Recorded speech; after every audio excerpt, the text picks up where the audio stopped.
continued where they left off last night. Last night it was Andrew Flintoff who struck with 3 quick wickets. Today it's been the other England fast bowler James Anderson who's done the damage, removing night watchman Mark Davis LBW to a big in-swinger for 14, and then picking up Gary Park cheaply caught behind by Luke Sutton. Since then, Michael Di Venuto has been brilliantly run out by Mark Chilton, running round from cover point with a direct hit. It seems Lancashire are well on course for victory. The 323 that Durham need seems well out of reach. Latest score at Old Trafford, Durham 68 for 6. Thanks, Chris. And finally, in the rugby union, Sale Sharks have turned down an offer to take rugby league reject Dwayne Chambers on trial. The former sprinter has spent the last month with Castleford.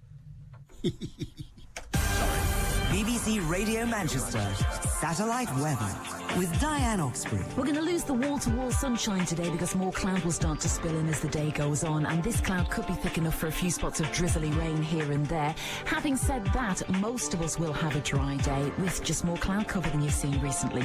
The temperatures, however, are still very good indeed. We're going for a high this afternoon of 23 Celsius. We must be ready for thunder. Lunchtimes belong to Beswick. Allan Beswick. BBC Radio Manchester. Hiya, you all right? Good. I've been racking my brains. I know, yeah. I had 5 seconds to fill. I was racking my brains, and I kept thinking, why does a barrister living in Chelsea need a shotgun? What's he going to do with it? I mean, he's living in a flat. It's not like he's troubled with squirrels or other wildlife. Why does a barrister living in Chelsea need a shotgun? And why does a barrister get away with lying on his application to renew his licence? In order to renew your shotgun licence, there are a number of questions thereupon. 1. Are you or have you ever suffered from a mental illness? No, said the lying barrister. Do you have a drink problem? No, said the lying barrister. OK, in that case you can have a licence to own a shotgun in Chelsea. And frankly, there's a lot of stuff in the paper this morning of how he was shot more than once by the police. But this guy's taking pop shots with a 12 bore. Why didn't they shoot him earlier? I'm sorry, if you brandish a gun, you have to be prepared to die. And your relatives and friends have to be prepared to strike themselves to sleep for the rest of their lives. But they also have to understand that it's just one more dead, useless, tongue-goating, lying cretin. Allan Beswick with you on the phones. 0161 228 2255. BBC Radio Manchester. You ought to have a look at the way you get a licence to have a shotgun as well. Oh, by the way, we could say who it was now. Do you remember yesterday with Sid saying that he turned up at a car park in Ashton in Makerfield and wanted to park his car because he has a disability badge on his car. He wanted to park in the bay, designated therefore, but there weren't any available. And that's because one of them was occupied by the driver, or the vehicle, of a national pharmacy company. Well, we're now able to tell you that the national pharmacy company was Boots, and we've had a word with them, and we will be sharing that with you before the day is out, probably within the next 50 minutes, before 1 o'clock. We'll do that before 1. Depends on where it all fits, because you know what this is like. I never quite know what's going on. But there you are, we've got that for you. We've spoken to Boots, and we've got their response, which you will find, at the very least, patronising and hopefully entertaining, but not revealing. 0161 228 2255. Ron in West Didsbury. How are you doing, Ron? Good morning, Alan. What can we do for you? Yeah, we had a talk about 3 or 4 years ago about the transfer of a business tenancy where a new landlord takes over. Oh, yeah. And you took the view that where a new landlord took it over, it wasn't binding on him. We've gone through that process now, and it was binding on the landlord. What I'd like to talk about today are two things: the value of paying rent on things like cricket grounds, and the value of a village green application to stymie any development of those grounds. And that's the technique that we've used to potentially save a cricket ground. Well, yeah, there is always value in paying rent because it creates a tenancy-landlord relationship, and that's that has some protection within it. Less in business than in residential, but nonetheless some. And, yeah, if you can get your area designated as a village green, and there's a national campaign for people to do this, you can get your area designated as a village green, it has considerably more protection than if you do not. Absolutely, and the big thing that's happened are the changes in the legislation in the last couple of years, and the trap gowns case in Oxford, which set the parameters for people to apply. What the club or any club can't do is actually apply in their own right if they've been playing there with permission. You need to get the local people who've been walking their dogs and where the children have been playing to make the application. And once that's granted and it's considered by the local county council, then essentially it stops any development forever.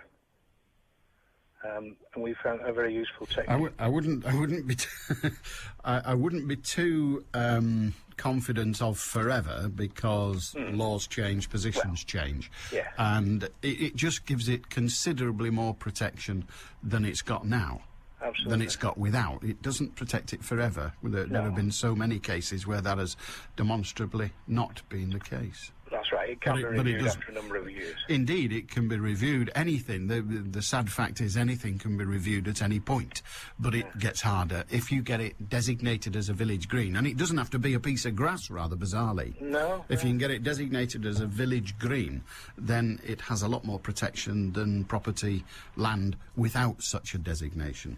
It's not easy to get, though. Oh, no. You've got to get an individual to apply, and then they have to be supported by a number of questionnaires filled out by local people. People have actually got to demonstrate that they have had, if I can use an unfortunate phrase, village green use of it for a given period. Yeah, it's 20 years. It's 20 years, OK. Without permission. Without permission is the operative thing, because if there is permission, then this is back to the benefit of paying rent, if you like. If there has been permission, then it's obviously not a village green, because permission wouldn't have been needed. It's bizarre reverse logic, but it is logic. Yeah. So those are just a couple of useful techniques for people to try and protect open spaces. Yeah, good luck to them if they try it. How did yours go on? Have you managed with yours? Well, the application's in, and it's rather knocked the landlord to one side, because we're arguing that we should be granted a renewed tenancy under the Landlord and Tenant Act 1954 as a business tenancy. Yeah. Even as a cricket club. Yep.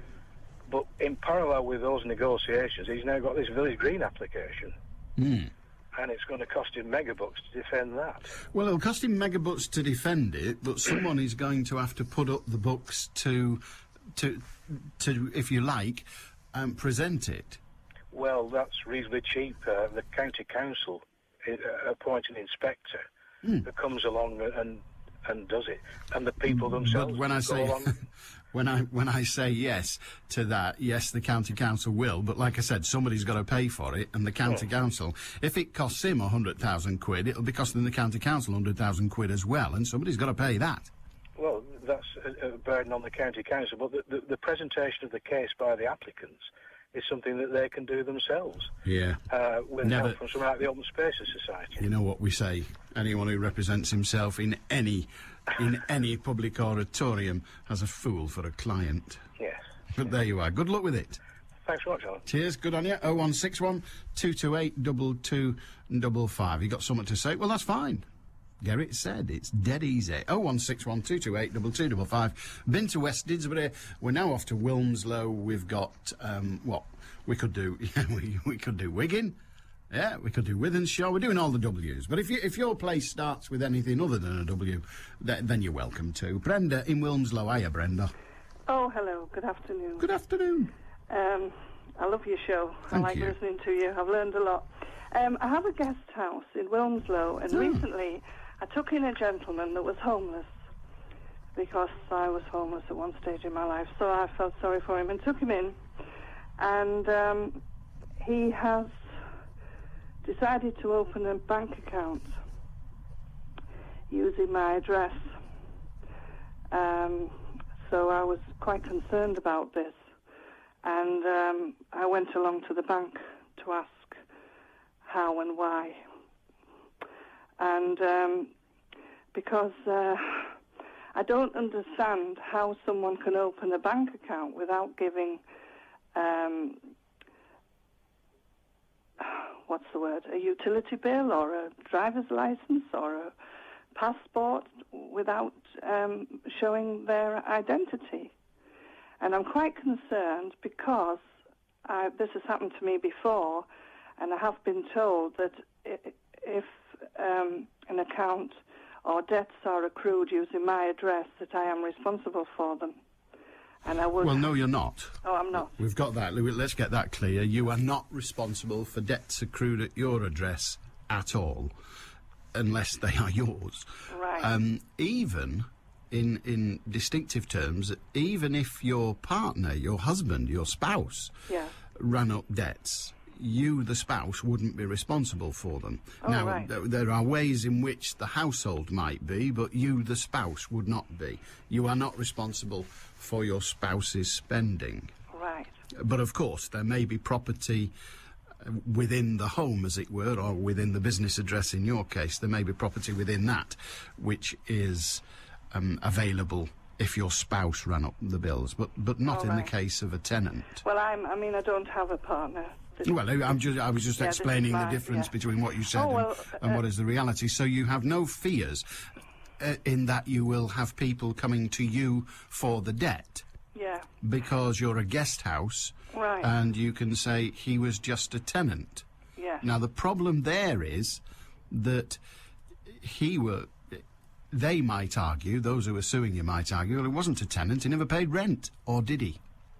Oh, he has paid, yeah, then but he's very a rarely. Well, OK, but he's a tenant. But we're sorting it out, he's in arrears. Well, OK, but the fact that he doesn't make the payment isn't as important as the fact that he should. The fact that he should turns him into a tenant, not a family resident, as it were. But even then... he is a guest. Then he is a guest. Well, he's a tenant, isn't he? Because the benefits pay for him to stay here. Indeed. Well, they pay him, but what he's been doing is he's been spending the money. Yeah, well, that's not unheard of. Yeah.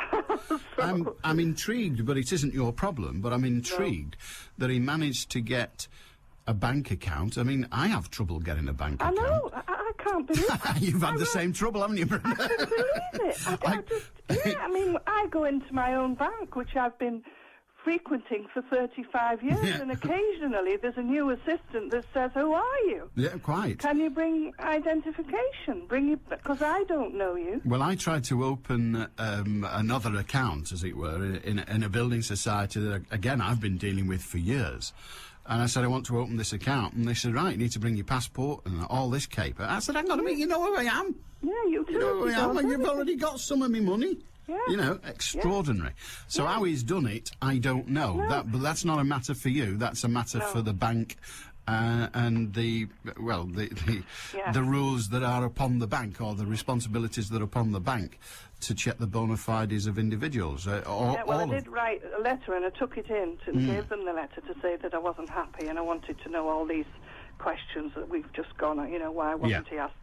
But they just poo-pooed what I said. And well, said that's fine. Quite all right for him to have the bank account. Well, all they have to do, it's all to do with the money laundering bill, or the money laundering legislation. Yeah. So what they have to do is they have to be sure. Now, how they make themselves sure is a matter for them, but the legislation, as I understand it, is that the bank has to be sure that the person is who he is. Now, normally, of course, they go for driving licence, passport, utility bills and all of that. Yeah. But of course, he may not do that. I mean, has he, for example, got receipts from you for his rent or whatever? Oh, no. No, well, No. right. Well, he's hardly paid any. Well, no, you need to pay to get those, don't you? No, but anyway, you're protected, and it may well be that the bank have decided to look again at it without telling you, because they're not allowed to discuss it with you anyway. No, right, that's what they said. But you're protected, you needn't worry. Can I just mention another? You see, this happened to me before, but what the gentleman did, he opened a business using my address. And I've had this done to me twice, and it was these VAT letters kept coming to me, and there was a telephone number on the envelope, and it said VAT, so I rang them up, and they said, you've got our permission to open the letter. Okay. So that's how you came to the conclusion that he had opened an account, and they told me that if he accrued debts, that I would be responsible, and that they would come and take everything I had.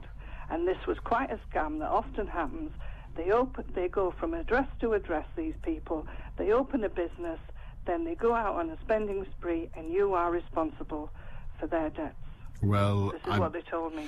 So do you think there's a new law now? I don't think there is a new law. The excise have considerably more powers than anybody else in the country with such matters. Yeah. But even they don't have the power to take money off people who are not involved in the business. No. Because it's a business liability, it's not an address liability.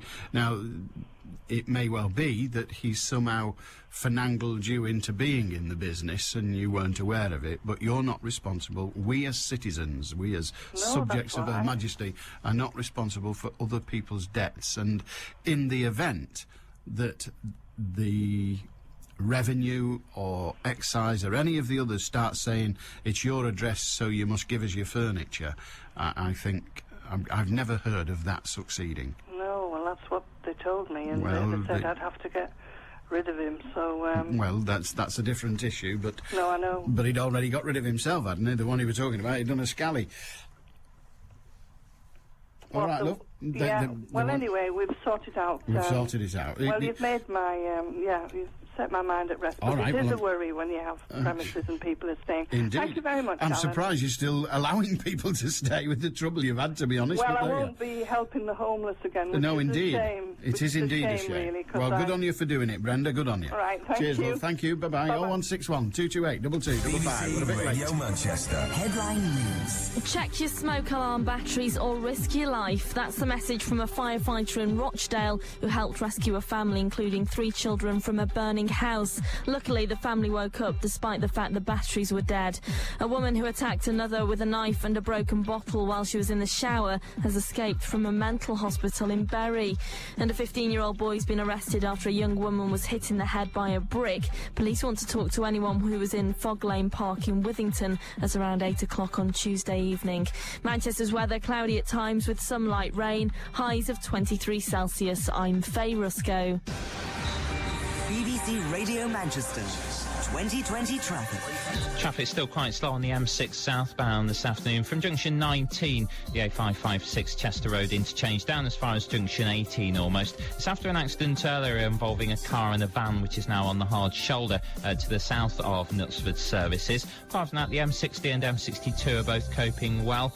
Off the motorways in Salford on New Bailey Street at the Brown Cross Street junction, the traffic lights are out just near to Salford Central Station. And on the trams in Manchester, Metrolink services between Piccadilly and Altrincham are delayed by up to 12 minutes. That's because of some vandalism in the Altrincham area. If you're stuck in traffic, though, let me know. Call in hands-free on 0161 244 4951. I'm Greg Edwards. Decongesting Manchester, one car at a time. 2020 traffic. BBC Radio Manchester. Hello, how are you? Excellent. Excellent.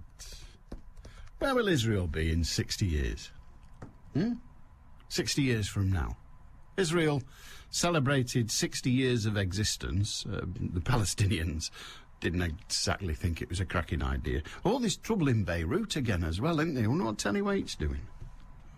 Who could send him out? He sorted it out. Anyway, no, so Israel celebrated 60 years of its existence yesterday with flypasts and all that sort of stuff that goes on when we celebrate stuff as well. But where will it be in 60 years' time? There's been conflict from the very day. Indeed, there was conflict before that, wasn't it? Conflict against the British occupying forces and the like. So it's not resolved. It hasn't been resolved. We had the Six-Day War back in, what was it, 67, 68, something like that. So we had that. That went on. And they've been battling ever since. The Egyptians and Israel have come to a sort of understanding. It's not watertight, but it's an understanding. Where do you think Israel will be in 60 years? 1, do you think it'll still exist? 2, do you think it should? 3, do you think there will be peaceful relationships between Israel and a new state called Palestine? Do you think that is in any way possible? Where do you think it'll go? 0161 228 2255. You got something to say? That's fine by me. Now, somebody had something to say yesterday. It was Sid. Was it Sid or was it Ron? It was Sid, wasn't it, yesterday? Yeah, talking about, well, why don't I get someone else to tell you? How about Sid? I had reason to nip down to the Makerfield shopping centre this morning in Ashton in Makerfield about 10:30, just for a couple of things for us.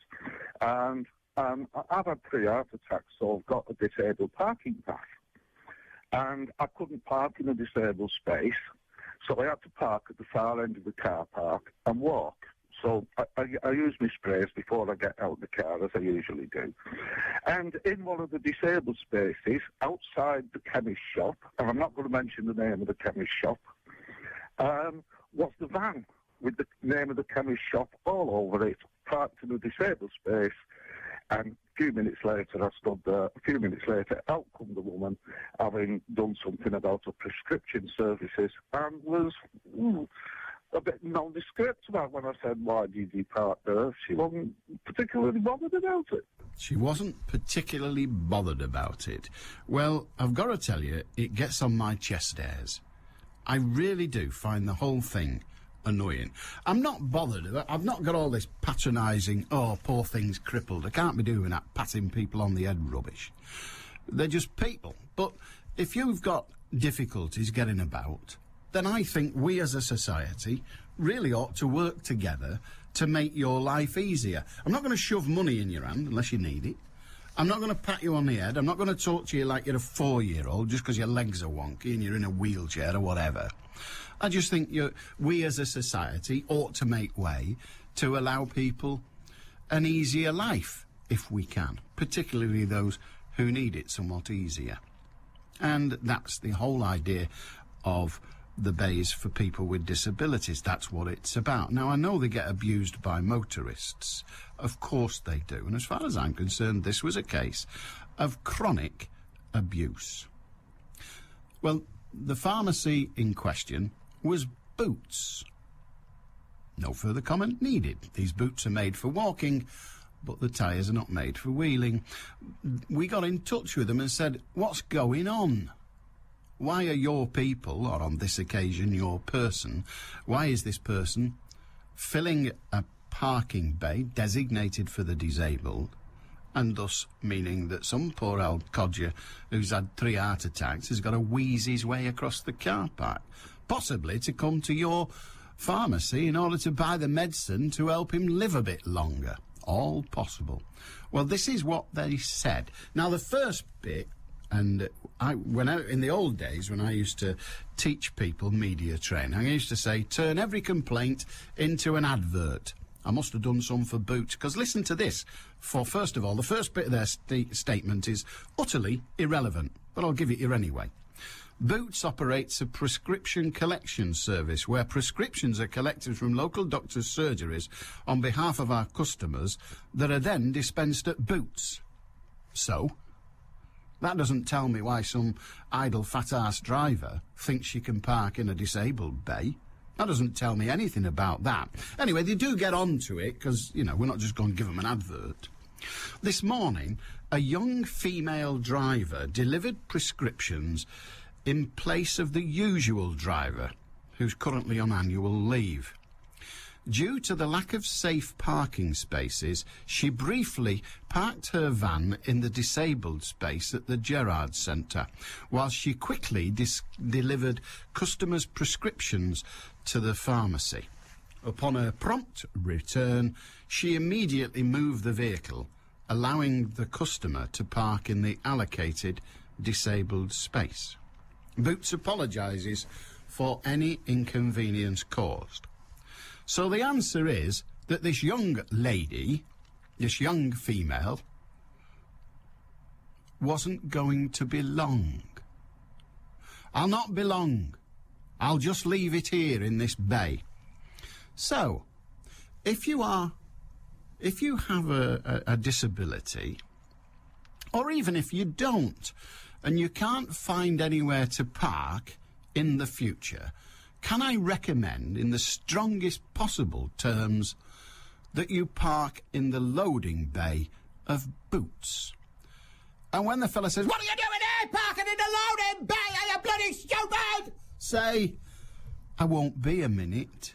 I'm just nipping to the chemist's." So from now on, whenever you want to park and the bays are busy or you don't think they're safe, because the lady thought there were no safe places, you don't think they're safe, then park in the Boots loading bay. Sorted. And when they whinge, quote this letter.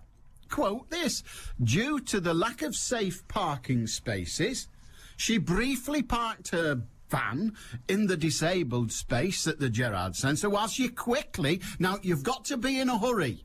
Don't be parking in Boots loading bay if you've got all day. That's not fair. That's not fair. They've changed the rules. The rules are you are entitled to park on Boots loading bay, provided there's nowhere else safe to park, and you're in a bit of an hurry, and you won't be long. So it's not for the crips, because obviously they'll be taking ages getting a wheelchair out the back. They can't be in an hurry. They're going to be bloody ages, aren't they? Their hearts bursting like SIDS or wheeling their wheelchairs. You know how long they take to get out of a car, so it's not for them. This is for the able-bodied, this is. You've got to be not very long. You've got to be quick. So I don't want any bloody disabled people doing it. No, we're not having them in Boots parking bays, because that's not allowed. There'll be ages. They take ages, disabled people. No, it's not for them. It's for the able-bodied. So from now on, if there's nowhere to park safely, park on the Boots loading bay and tell them you're in a hurry. They'll understand. Allan Beswick with you on the phones. 0161 228 2255. BBC Radio Manchester. Good bloody God, that's what I say. It's getting on for 27 minutes to 1 on BBC Radio Manchester. Herbie in Withenshaw. Hiya. Hiya, Roland. You're back from Monte Carlo, then? Aye, all right, it was all right out there. What have you got, mate? Well, I was listening to you talking to that lady about that debt problem. Yes. And I've been trying to help somebody with one. It's a bit different than that, but you seem pretty well clued up on these things, which I know you are, because I always listen to your programme anyway. And what it was, the lady in question I'm talking about, her husband died. And it's over 12 months now. Now, we had a credit card with... But one of the bank, it was some initials of some credit company. I didn't know where it was. I said, I've never heard of them. I said, I've looked for them in the papers and things, and I've looked at all the mates. I said, I don't know really, I love. So anyway, I said, look, we'll get in touch with you. So I don't worry about it. They'll want the money. They'll get in touch with you. Anyway, they didn't. And 12 months passed. And it unfolded. So he'd had this credit card, and apparently... he had it from his daughter's address. And it was when you said to that lady, said, how easy was it? He'd managed to get a credit card from basically what is a fictitious address. So I spoke to his daughter, and I says, well, how did it? She said, well, my dad just said, there's a letter coming from me, so I'll just give it him. So anyway, there's some money owing on this card. As I say, there was a couple of £1,000 or so. So they came on to her 12 months later. And they said, we've traced you, at this address, and we want us money, like, So she has her own house, her own property, which was a former council property, which they'd bought, her and her husband. And that's it in a nutshell, really. And they sent her a form. I said, oh, don't fill that in. They don't sign nothing. unfortunately, a couple of weeks ago, my mother died, so she had another bereavement to deal with. So I said, just phone them up and tell them you'll deal with it in a few weeks, which I intend to do in the next couple of weeks. But I just wondered if you could throw any light on that for me. There isn't a simple answer, I'm afraid. Right. If the company whose credit card it was can prove that her husband, the deceased, owed the money, then his estate owes that money. Well, of course, she's living in the house now. Well, just bear with me, because I said it wasn't as simple as everything. Right, go on. His estate owes the money. Right. Now, we then have to establish what happens and what happened to his estate when he died, and what was the value of that estate. Mm-hmm. So, did he have any money in his own right in a bank anywhere? Were there any... he did. Yeah, he did. And, Okay. Were there life assurance policies? No, they didn't have one of them. Okay. What happened to the property? Was it already hers? It was joint. It was in their joint name. So. Then that might not be touchable. But what happened to the money in his bank? Well, most of it she spent on the funeral. Okay, so that was the funeral expenses. It was about £5,000 in the bank, to be honest with you. Right. Time she'd pay for the funeral. So it wasn't all right. Wasn't much left anyway out of that lot. All right. Did she apply for probate or anything like that? No. Okay, then clearly she acted, as is normal in these cases, she acted as the executor in his estate. And it might be that as the executor, she should have paid the monies owing to this credit card. She should have done. Now, let us assume that she didn't know about the card, as you said. She didn't, actually. Okay, she didn't know about the card. You have an obligation as an executor to pay all the bills. Now, this one is a bit odd, because it seems as if, for 12 months, nobody wrote saying, "Where's our money?" Well, they were writing to another address. Well, they said they did, but the daughter said, I've had no letters, because Right. they were trying to find out who the company were. Well, this is the problem.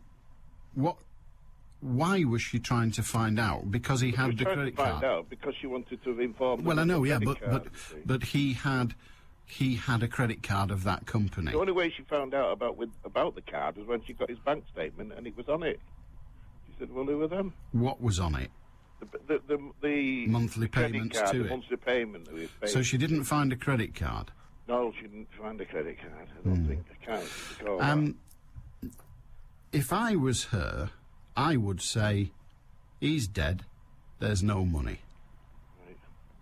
The money has been... What they've asked her to do is fill all the details in and all the costs, what she spent on the funeral and the... Well, the problem is they can... They're more or less indicating, to my way of looking at it, they're trying to recover whatever money's left. Well, yes, they are trying to recover, not whatever money's left, but they're trying to find out whether his estate had 2,000 quid in it. Right. And if it did, then I suppose on the face of it at least, they're entitled to 2,000 quid. Right. Because it was his debt, and his estate has to pay it. But if she can convince them that she needs to talk to a lawyer. And I'll tell you why she needs to talk to a lawyer. She needs to establish whether he has a claim against her home. She needs to establish whether he has a claim against anything which they jointly owned. Right? That's it. That's what she needs to do. And for that, she will need a lawyer. It's the old story that the most expensive part of dealing with an estate is the one where there wasn't a will. It always makes it harder. But here what's happened is he's died, she's taken over the house because it was jointly and severally, but... paid for it, by the way. Well, it's still got a value. Yeah. Jointly and severally, she's taken over the joint bank account because it was jointly and severally, and it might be that they are not available to the credit card company. But I would suggest that she simply... The great problem is that she started to dabble in the estate. Because, I'm presuming there wasn't a will. No. There wasn't a will. It was only quite well. It doesn't matter. There was. I mean, I don't know what the house is worth, but there's some value for a start.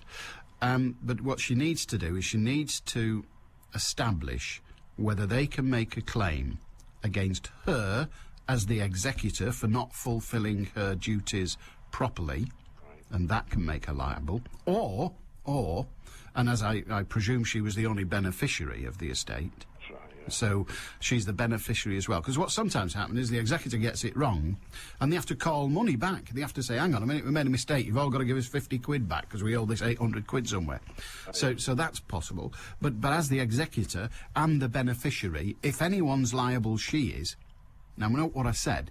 If anyone's liable, she is. She is, right. But we don't know that she is liable.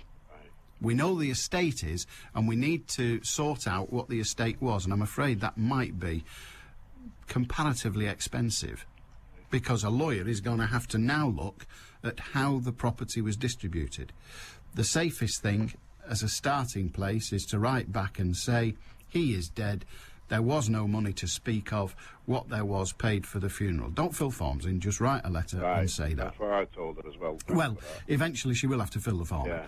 But if she writes back and says he's dead, he had this much in a bank account, everything else was jointly owned with me, he had this much in a bank account, and it cost this much for the funeral.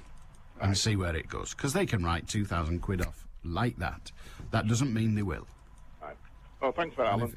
If it comes to the worst, she might need a solicitor to sort out just what she owns today that is the as a beneficiary of the will, and what they can claim against. But she's not liable, but the estate is. All right? Well, cheers for that, Alan. My pleasure. Thanks very much, mate. BBC Radio Manchester. Headline News. Firefighters say a family rescued from a burning house in Rochdale this morning are lucky to be alive. The batteries in the house's smoke alarm had gone flat. An airline flying to and from Manchester has gone out of business. The Isle of Man-based Euromanx blamed rising fuel prices and not enough passengers over the last 6 months. And a gang of 5 masked men armed with a gun, swords and baseball bats have left staff traumatised after a robbery in North Manchester. Manchester's weather cloudy at times with some light rain, highs of 23 Celsius. I'm Faye Rusco. BBC Radio Manchester. 2020 traffic. On the M6, we had an accident southbound near to Knutsford Services a little while ago. That's all completely clear now. The lane there has been open for a good while, and traffic's fully back to normal on the M6 southbound now, between Knutsford Services and Junction 18. The M60 and M62, they're both fine for the time being, and no big problems really off the motorways. Although if you're travelling in Salford, we did have some problems on New Bailey Street. The traffic lights there at the junction with Brown Cross Street were out of action, but we've just heard, in fact, that they have been repaired as well. On the trams, Manchester Metrolink trams between Manchester Piccadilly and Altrincham are still delayed by up to 12 minutes. That's all because of some vandalism in the Altrincham area. If you spotted a queue I'm not mentioning, call in hands-free on 0161 244 4951. I'm Greg Edwards. BBC Radio Manchester. Sports with Will Perry. Well, Manchester United's Wayne Rooney is doubtful for Sunday's Premier League title decider at Wigan. That's according to Sir Alex Ferguson. The England striker is still suffering from a hip injury he picked up against Chelsea last month, but will be fit for the Champions League final with Chelsea in Moscow on Wednesday the 21st of May. Nemanja Vidic should return to the Reds' defence on Sunday. Luis Felipe Scolari has told Portuguese media that he has no agreement with Manchester City to replace Sven-Göran Eriksson as manager in the summer. Meanwhile, City will find out today if they'll be in the UEFA Cup next season. The Blues are hoping to enter via the Fair Play League. Don't forget to join Ian Cheeseman at 7 o'clock this evening here on BBC Radio Manchester. That's for the City debate. We want to know your views on the soap opera surrounding Sven. You can text, phone or email. Bolton could help Manchester United lift the Premier League trophy on Sunday if they get a result at Chelsea.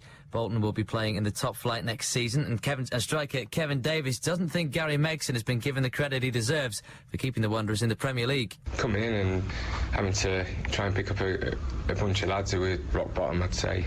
It was obviously going to be a tough job for any manager to come in, and I think he came in and lifted the place with his personality, really, and got back to the way we used to be playing. You know, it's not always been great. It's been difficult for him. We've been on bad runs, we've been on good runs where we've been out of it and then we've dropped back in. It's been a roller coaster, hasn't it, for everyone? And his job was to come in and get us safely, and he's done that, so he deserves that credit. Well, Kevin Keegan is meeting with Newcastle owner Mike Ashley today. Ashley's said to be furious after Keegan claimed Newcastle were a million miles away from breaking into the Premier League's top four, who Keegan claims are untouchable. Well, Wigan chairman Dave Whelan has called for change in the way television revenue and income for the Premier League is distributed among the top flight clubs. He thinks the current split favours the top four. You've got to have some excitement in sport, and you've got to have some expectations in sport. We have to take a grip of it, and I urge at the meetings to sort of say, vote to change how the cash is distributed. We're all equal. Rochdale manager Keith Hill has told BBC Radio Manchester he sees no advantage in his side playing the second leg of the League Two playoff semi-final at home. They'll go to Darlington tomorrow for the first match. I don't think there's any advantage anymore. I don't know why they don't just make it a one-off game at a neutral venue. You know, I think that would best suit everybody. Home or away, we've done particularly well this season, so you know, there's no fear going into either game, but I don't think it's too much to anyone's advantage to play the second leg at home. You know, we're going to go to Darlington and try and win the game. That's the only way we know how to play football. We'll have full commentary in Manchester Sports. They'll kick off at 5:35. Stockport manager Jim Gannon says striker Liam Dickinson will face a late fitness test ahead of Sunday's League Two playoff semi at Wickham. Dickinson has a hamstring injury. Well, in the cricket, Lancashire are cruising towards victory over Durham in the county championship at Old Trafford. Chris Malaband has the latest. They've cruised well and truly to victory. Lancashire have won this match by 232 runs. It just took 1 hour and 40 minutes of day three before Jimmy Anderson ripped through the Durham batting. Anderson finishing with 5 for 46, backing up Andrew Flintoff's 3 wickets last night as Durham capitulated this morning in the wake of some excellent swing bowling from Lancashire's opening bowler. Mark Davis dismissed LBW for 14. Gary Park caught behind by Luke Sutton for 2. Then Michael DiVenuto was brilliantly run out by Mark Chilton for 24. And then Anderson ripped through the tail. Mustard caught by Stuart Law excellently at slip for 10. Ben Harmison caught behind by Sutton for 16. Mitch Gladen was LBW to Sarge Mahmood for 4. And then finally the last man out, Steve Harmison, caught by Sarge Mahmood at mid-off off the bowling of Jimmy Anderson without scoring. So 90 all out. A sorry effort from Durham as they were demolished in the 35th over. Match stats, Lancashire 143 and 293, Durham 114 and 90 all out, so Lancashire win by 232 runs. And a day to spare as well. What a victory. In rugby union, the Premiership semi-finals will be decided after tomorrow's games. Sale Sharks host London Irish at Edgeley Park, knowing that a win will guarantee them a top 4 finish. The Sharks have conceded the least Premiership tries this season, and head coach Kingsley Jones says that has to continue tomorrow. We need to keep the defence against London Irish. And also, if we defend well against London Irish, I'm sure we can score points and win the game. They're renowned for scoring fantastic tries, and we need to stop that this weekend. So defence is key. But the weather's come nice, and we've got a few players who can play a little bit ourselves, and hopefully we can get over the whitewash as well. Well, we've just had the team news in for the Sharks. They make 2 changes to the starting lineup that beat Quins last week. Lionel Foray and Neil Briggs starting in the front row, with Andrew Sheridan and Sebastian Bruno moving to the bench. Mark Cueto returns after injury too, and he's named on the bench. Well, we'll have full match commentary from Edgeley Park in Manchester Sports from 2:40 tomorrow. Meanwhile, Sale have turned down an offer to take Rugby League reject Dwayne Chambers on trial. The former sprinter has spent the last month with Castleford Tigers. And finally, Lewis Hamilton was third fastest in first practice for Sunday's Turkish Grand Prix. Felipe Massa clocked the quickest time in his Ferrari, with Hamilton's McLaren teammate Heikki Kovalainen second. Heather Stott. Not so much lifestyle, more real life. Dan, you're not a dad yet. No, but my wife has got the date down to the hour. It's November. When should we You not won't ring see me you? for a month or 2. Have you got time booked off work to recover? No, I haven't. I'm quite concerned about it. We'll put together a little basket for you. Thank you. High energy food Thank you. bars. A £6,000 gold-plated pram with its own sound system and ermine fur trim. It's not Romeo Beckham's, is it? Do you know what? You could get 2 of my cars, or you could have one of these. Heather Stott. There's nothing we like more than a token bloke in uniform. Monday morning from 9 on BBC Radio Manchester. Oh, this is a great story. Fantastic stuff. Well, I like it anyway. A bride-to-be was fuming today at news that her wedding reception had been cancelled because it clashed with a model steam engine rally. Oh, did it? To say she wasn't chuffed would be cruel. Yeah, it was at Tewkesbury Rugby Club in Gloucester. They booked it a year ago, but when they called to check the reservation for June the 28th, officials said that they'd been shunted aside, you see, shunted aside in favour of the train and traction engine enthusiast. The club told her the date's not been confirmed in writing, so the slot had gone. It's a message for us all, isn't it? The message for us all. When you book something on the phone or even face-to-face, confirm it with a letter. Send them a letter saying, hey, I'm just confirming the booking of t'other day. And then at least, mind you, they'll get free tickets to the train rally, won't they? Ace says, Alan, what the blue badge owners should do is if they see any Boots vans blocking or using the bays designated for disabled drivers, is block them in. Just park behind them and say, I won't be a minute, and then waddle off. Well, I suppose. And that the same goes for the police vans that were caught using a store's disabled bay. Yeah, what a good idea. Block them in. It's the only way, isn't it? They'll never learn otherwise, because clearly they're not going to be sacked by their employers, are they? We found that out with the coppers. You've got to really work at it to get sacked by the coppers. Alan, a totally hypothetical scenario. You're driving down the road and you're flagged down by a traffic cop. The officer asks, as they do, do you know why I've stopped you? Answer, no. Officer, you were seen using a mobile phone whilst driving. Driver, no, I was not using a mobile phone. You can check with my provider. I never use a mobile phone whilst driving. Officer, I'm going to issue you a fixed penalty notice, a fine and 3 points on your licence. What would you do? Well, if I wasn't doing it, I wouldn't pay the fixed fine. And I would then go to court and plead not guilty. Because at some point, the prosecution is going to have to prove its case. That's it. At some point, the prosecution is going to have to prove its case. And if they can't prove their case, they will lose. It's as simple as that, Norman. So you say to the police or the prosecuting authority, prove it. And if you can't prove the case, they lose. It is the job of the prosecution to prove the case. It is not the job of the defence to prove they weren't doing it. I would probably get in touch with my service provider and get the evidence myself of that day's calls and the time they took place and all the rest of it, ingoing and outgoing. I would do that and take that to court with me. But I would simply say, I did not do it, and I plead not guilty, and I look forward to seeing your evidence. And there will be none. Unless, of course, you were doing it, in which case there might be some, including a photograph from the cop car. I tell you what I saw at the supermarket the other day, and it made me quite cross.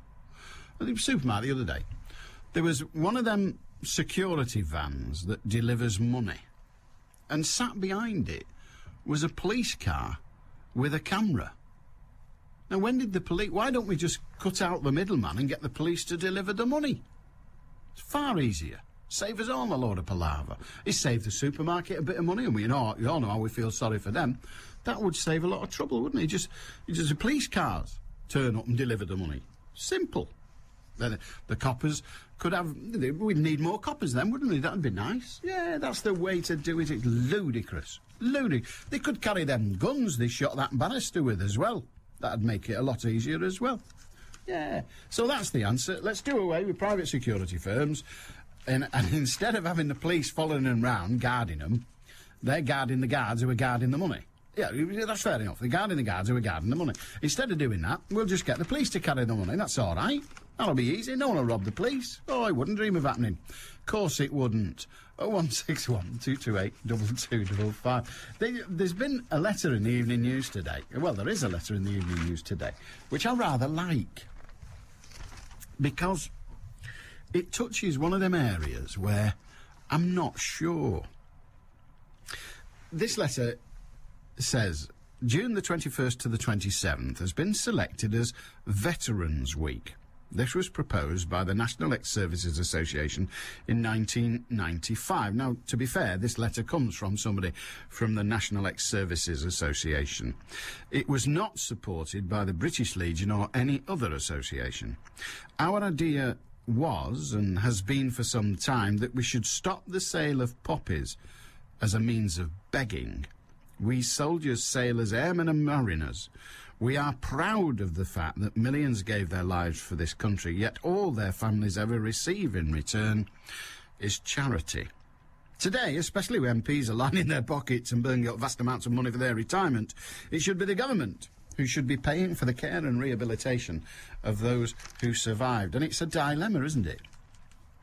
An absolute dilemma. Do you say, I'm not buying a poppy because that gives money to the British Legion, which means the British Legion will then look after ex-service people and their families, thus negating the need for the government to do what they should be doing? The government send these men and women out to be killed and maimed. Surely it is the government that should be picking up the bill. Now, my dad sells poppies every year, does quite well. He sells them at Marks and Spencer's in Blackpool every year. Got himself a comfy billet. Good on him for that. And he sells poppies and actually believes in selling poppies. He thinks it's right and proper. And I always buy a poppy. I always buy a poppy because somebody's got to give the money to these ex-service people who fall on hard times. Of course they have. But are we not, in so doing, as this organisation suggests, just letting the government off the hook? It's a dilemma, isn't it? It's a dilemma. Do you give the money to the people who need it now, or do you say, no, I'm not donating, I'm not buying a poppy, I'm not having ex-servicemen stood on the street corner begging. Let the government do it, or, better still, make the government do it. David says it's a good job you don't live in Chelsea, Beswick. Yeah, it probably is. I don't think they'd have me in Chelsea, would they? And I wouldn't blame them for not doing either. Yeah. And I know why Britain... I don't know why Britain doesn't make it illegal to park on disabled bays. It's madness that the disabled are there at the hands of thugs. They're at the mercy of thugs. Well, it's a bit harsh calling somebody who parks on a disability bay a thug. But they're not nice people, are they? Not by any stretch of the imagination are they nice people. So, yeah, why not make them? Why not make it illegal? Well, it's hard, really. They can't, can they? Because many of the bays designated for people with disabilities, many of those bays are on private land. So that would be tricky. They can't. Oh, and by the way, and don't ask me why, because I've no idea. I don't know how it works in the first place. So just don't ask. But text isn't working. I don't know. So you've got the phone, 0161228 2255, and you've got the internet, Radio Manchester. I don't know what you want text for anyway, it's rubbish. But you've got Radio Manchester at bbc.co.uk, but you haven't got text. You can send them, I'm sure, but they go into a big bucket and are never seen again. I think that's the technology. That's it. I've no idea. But it's not. They're not arriving when you send them, no matter who you send them to. I mean, I'm sure if you're sending them to your granny or your girlfriend or your pal or whatever, yeah, I'm sure they work, but ours don't. Our text is goosed. Yeah, our goose is text. Our goose is text. Well, that's your goose text. Oh, I've got an animal story. I like it as well. A giant tortoise called George. Now that sounds like a limerick. Yes, you heard me. Write a limerick that begins like that. A giant tortoise called George was today recovering after the fire brigade had come to his rescue when he got stuck in a garden chair. I've had that happen to me. George's owner, Tina Jones, called the emergency service after failing to find a way to free the 20-year-old South African sulcata tortoise. So there's the opening line for your monologue, for your for your limerick. A giant tortoise called George. Cancel the newspaper subscription. Everything you need to know. Manchester Now, tonight at 5 with me, Steve Saul. BBC Radio Manchester. A giant tortoise called George got stuck after having a gorge. No. A giant tortoise called George. Nothing rhymes with lettuce. 95.1 FM, DAB Digital Radio, and the World Wide Web. This is Manchester. BBC Radio Manchester.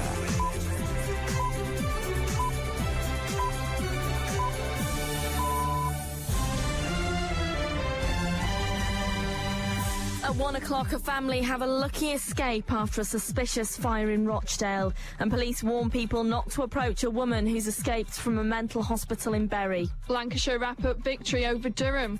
Well, this afternoon we've got some hazy sunshine around, but we could also see a shower or two. It's going to be warm, though, with top temperatures of 23 Celsius. Traffic's moving well on the motorways this lunchtime, but on the trams between Manchester Piccadilly and Altrincham, there are delays of up to 12 minutes still because of some vandalism at Altrincham.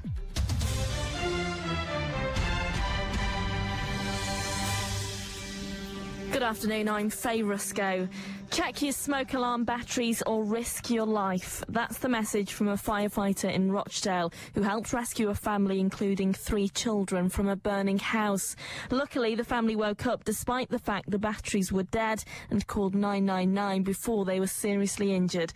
But firefighter Graham Brennan says we shouldn't leave it to chance. They didn't have a working smoke alarm. There was a smoke alarm in the property, but there was no battery fitted to it, so it clearly didn't operate. And as a result of that, they were very fortunate that they actually became aware of the fire before they were all overcome by the smoke. We would stress that it's not enough to have a smoke alarm, you have to have a working smoke alarm. A woman who attacked another with a knife and a broken bottle while she was in the shower has escaped from a mental hospital in Bury.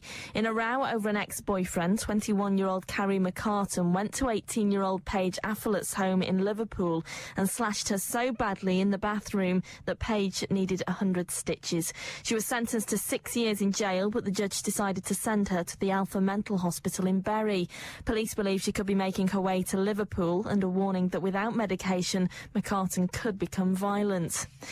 The United Nations has criticised Burma's continuing refusal to accept international search and rescue teams to help the survivors of the devastating cyclone which struck nearly a week ago.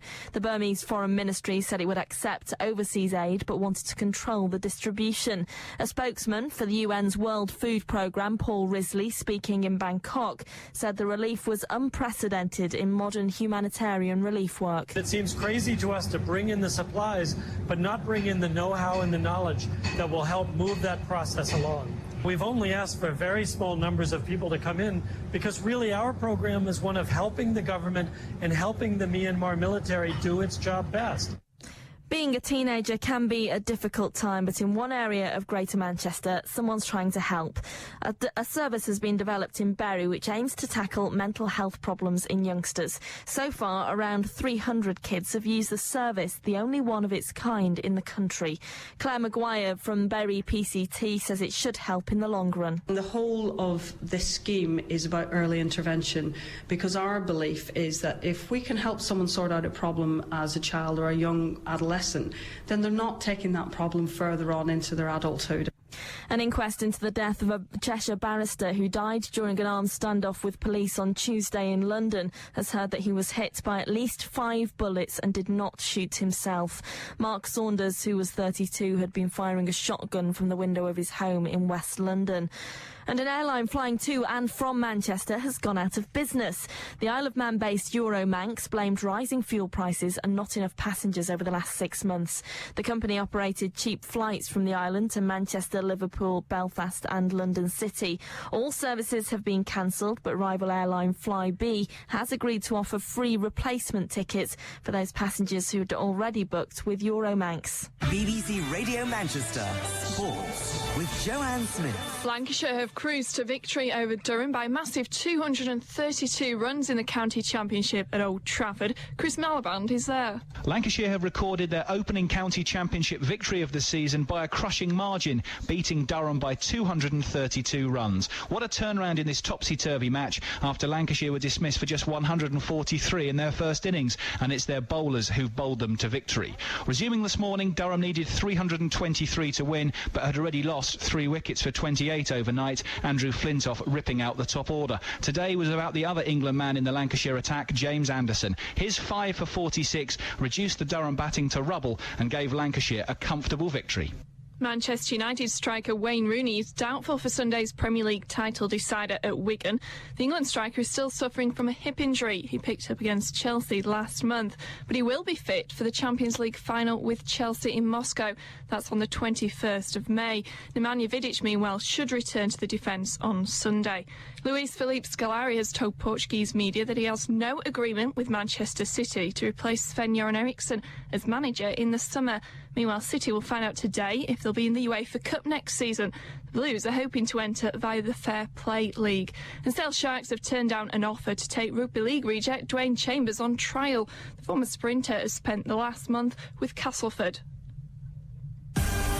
BBC Radio Manchester satellite weather with Heather Stott. Well, this afternoon we will have some hazy sunshine, and there's the possibility of a few scattered, heavy, perhaps thundery showers developing, but many places will manage to stay dry. It feels really warm with top temperatures of 23 Celsius. Allan Beswick with you on the phones. 0161 228 2255. BBC Radio Manchester. I've heard of sour grapes, but I think this falls in the region of irresponsible. Yeah. Anyway, there you go. A Labour MP has said Londoners should blame themselves if Boris Johnson mishandles the aftermath of a terrorist attack on the capital. According to a Labour MP, Nottingham North MP Graham Allen insisted voters were wrong to elect the Tory as mayor last week because he couldn't organise a cup of tea. Boris Johnson, the mayor of a big city, I wouldn't send him out for a cup of tea, frankly, he told the BBC. I hope it doesn't happen, but the first time there's a disaster or a terrible bombing or explosion in London, I hope those people will think again about what they actually did last week. Well, I'll tell you what they did last week. They voted out a government that has been in power whilst there have been a whole raft of bombings, including bringing London to a standstill. I'm not blaming the Labour Party or indeed the government, but that is what happened. London was blown to smithereens because the Labour leader took Britain into a war in Iraq. Now, the two ought not to be able to be drawn together, but they can. So the reason London was blown to smithereens was, in many, many people's view, as a direct result of Blair's decision, a decision that his party didn't approve of. So it's a bit rich to start poking at Boris and saying it'll be his fault. What a despicable thing for a politician to say. They voted Labour out because they've got sick to the back teeth of Labour and because they think Labour are not nice anymore. That's why they voted him out. It's called democracy. That's what it's called. And I'm afraid a politician who loses and says, well, next time there's a bomb in London, you'll pay the price. Well, I think we have to question whether he's fit and proper to be in a party of any sort, frankly, but there you are. Bill in Macclesfield, are you? How do? How do?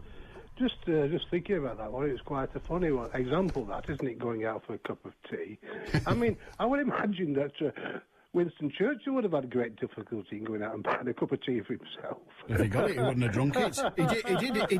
He did do a famous quote about coffee, didn't he? I don't know. He did many.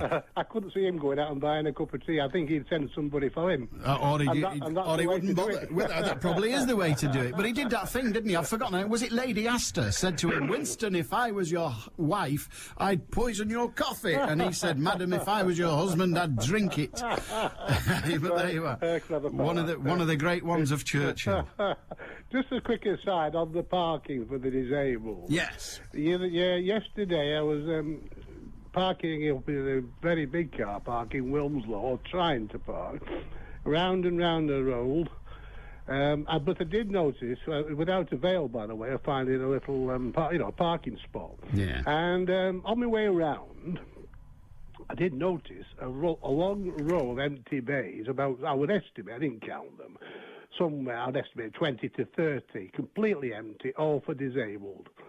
And I thought, well, that's typical. They couldn't organise in a brewery. There's just so many empty bays which just not required, and that doesn't exactly put you in the right frame of mind either, does it? Well, eventually, after rolling around for 10 minutes, I had to wait for someone to come out. But why were these bays kept? I think there was one car in these bays. But why were they empty? They're the bays for the people with disabilities. Yes. Yeah. They just weren't required. Well, they weren't required at that time. At that time, I mean, it was a full car park at this time of the day. But it is annoying. I will grant you that it is annoying, but it's a good annoyance because we want people with disabilities to arrive and not have to drive round and around the car park looking for a bay. Well, I would agree with that if the car park's big enough to accommodate everybody else, but I don't, I disagree, you see. I disagree. I don't think the disabled people come when everybody else is satisfied. I think we have to have it. No, I think that there isn't the demand for these bays, that time of the day would indicate if there was a desire, there would be more than one car in it. Can I move on anyway? That's my opinion. Yeah, that's fair. On the Israeli thing that you brought up about debate, I personally can see that it would remain virtually the same as it is today, so long as the United States doesn't collapse in the next 60 years, because that is the guarantor. And so long as the United States is still up and running, then Israel will remain.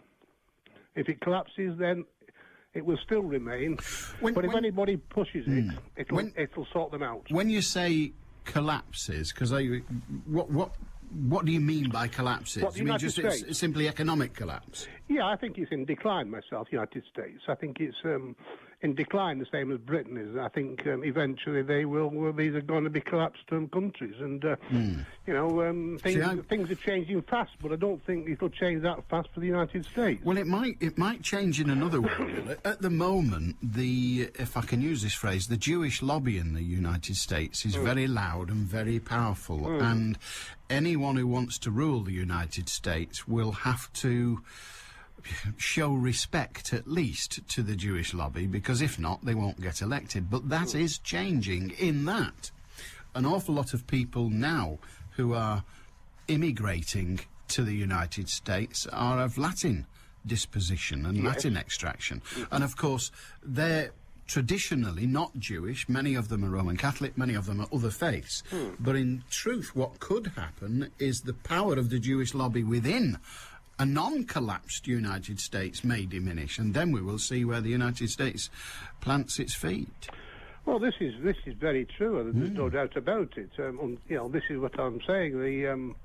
To me, the elite and the brains of the United States is slowly being pushed out, and eventually, I think that will be the cause of its downfall.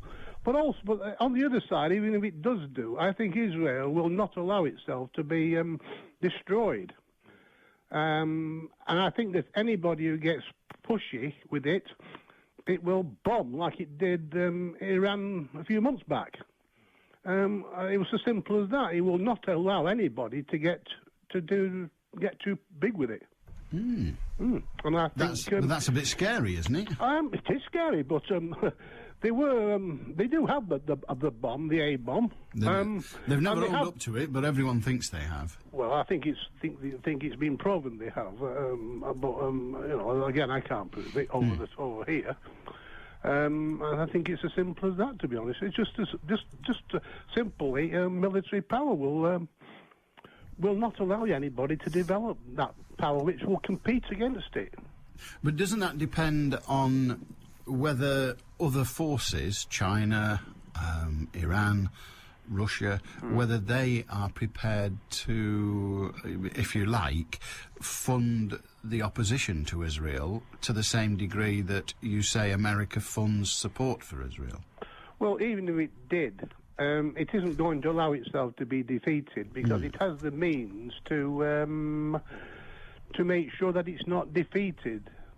All right. Good on you, Bill. Yeah. Thank you very much indeed. I asked whether Israel in 60 years' time, after yesterday's celebrations in Israel of its 60 years of existence. Gordon is not alone. He says Israel has existed for thousands of years, ? Albeit in a different format. It's been fought over for a similar period of time, plus more. Well, you're not the only one to say that, of course, and you're not entirely wrong. It depends on your definition of Israel, doesn't it? Israel the state isn't new. David in Crumpsall, you asked where Israel will be in another 60 years. At the risk of being slightly pedantic, Israel will be where it has been for the last 2,000 years, and that is all over the world. God's promise to Jacob when he changed his name to Israel was that he shall be a nation mighty and populous. It is the people that is the nation, not the lump of land they occupy. Compare Mary, Queen of Scots, for example. Having said that, to answer your question, where will the state of Israel be in 60 years? There will be, and will there be a peaceful coexistence around the area in 60 years? Well, that's like the question, does God exist? Not, do you believe God exists? Oh, very good, very good. But nonetheless, we're left hanging with no answer to the question, David. Do you believe that there will eventually be peace in 60 years? We're in the next 60 years for Israel. Ted in Moston, traditionally trenchant individual, I don't believe Israel will exist in 60 years, nor do I believe it should. The nation has used state terrorism in warfare, built a nuclear weapons program, violated the terms of the Nuclear Non-Proliferation Treaty. The only reason they're allowed to keep their illegal weapons, unlike South Africa, which was forced to disarm, is because Israel is in the pocket of the USA. And although Israel won't admit it, they are guilty of politically destabilising neighbouring Arab states. The only time in the last 2,000 years that the area has been moderately stable was the years between the world wars, after the Ottoman Empire was dissolved and the northern part of the Arab Peninsula handed to Britain by the League of Nations. After the British left the Protectorate of Palestine in 1948, when the United Nations created Israel, there has been violence ever since. I believe there is no way a stable Middle East can exist whilst Israel continues to exist. That's Ted in Moston. So you can't do it. You can't have a stable Middle East because Israel, or the creation of Israel, perhaps not the state itself, but the creation of it from lands that many thought did not belong to them, belong to Israel. For the creation of that state is the destabiliser in the Middle East. So says Ted. What do you say? Your Sunday Morning Lion with Mike Shaft. Why should we live simply? Climate change has a huge effect on all of us, but it affects first and hardest those in the developing world living in poverty. Mike Shaft. How did you come to faith? Well, I grew up in the Salvation Army. I was a fetal Salvationist. I was going along to the church long before I had a choice about it. But there was always something in it that I realised there was something deeper, something bigger that kind of held me there. Manchester's faith, spirit and life's difficult questions with Mike Shaft. Never in a million years. Sunday morning from 7 on BBC Radio Manchester. A very good day to you. It is a good question, and I don't know the answer to it. It's from Roy, and he says, Alan, I'm well aware that the penalty for non-payment of rates is imprisonment. Could you or your listeners tell me if the same penalty applies for non-payment of a parish council precept, which is an extra amount added to the normal rates? Thank you. Well, I think you would need a barrister, hopefully not one with a shotgun, but you would need a barrister to tell you that, or certainly someone who's well versed in the idiosyncrasies of the law. On first examination, I would say, because the parish council precept, this little bit that's added to the normal rates to pay for parish councils, because the parish council precept is presented as part of the rates, although it is distinguished from the rates within that presentation, I would say it constitutes the rates or the council tax, and therefore non-payment of said sum would get you into serious trouble and may even lead to imprisonment. But I don't know for sure. I don't know whether I could even understand the legislation sufficiently. You'd have to have somebody who was extremely well versed in it to answer that question. If anybody is thus versed, then do feel free to ring on 0161 228 2255 or text us, email, you can't text, it's Goosed, or email us, radiomanchester@bbc.co.uk. Interesting. But when you get your rates, there are other, it's not a precept as such, but there are other breakdowns of the amount you pay. Don't they indicate an amount that you pay for the police? I can't remember now. I can't remember when I last looked at my rates bill. And if you don't pay that, you'll be scattergunned. So I think the answer is yes. You can get jailed for not paying that bit. But I don't know, is the real answer. I wonder. If anyone knows the answer to that, I would be very pleased to hear it, because I'm now intrigued. 0161 228 2255. Well, there you are. That'll teach me. I just said the text isn't working, and now it's back up. A giant tortoise called George got stranded while crossing a gorge. He felt such a burk. His horseshoe didn't work, and he said, "It's the last time I go to that forge." He wasn't stuck crossing a gorge. He was stuck in a chair. You want to include the chair? I mean, I know I may not have said that, but come on. Crying out loud. There's no story without the chair. Even Evelyn ignored the chair. And also the need of a poem to rhyme. A giant tortoise called George decided to go for a walk. Now, this doesn't rhyme, but give me a week, and I'll try to do one that does. Good God.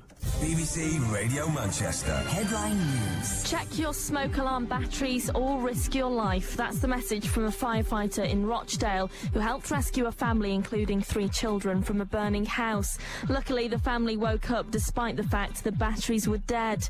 A woman who attacked another with a knife and a broken bottle while she was in the shower has escaped from a psychiatric hospital in Bury. And a 15-year-old boy's been arrested after a young woman was hit on the head with a brick. Police want to talk to anyone who was in Fog Lane Park in Withington at around 8 o'clock on Tuesday evening. Manchester's weather cloudy at times with some light rain, highs of 23 Celsius. I'm Faye Rusco. BBC Radio Manchester. 2020 traffic. It's busy this lunchtime on the M6. Going southbound, traffic's heavy from junction 20 at Lymm as far as junction 19 at Knutsford, looking at the views on the Highways Agency cameras.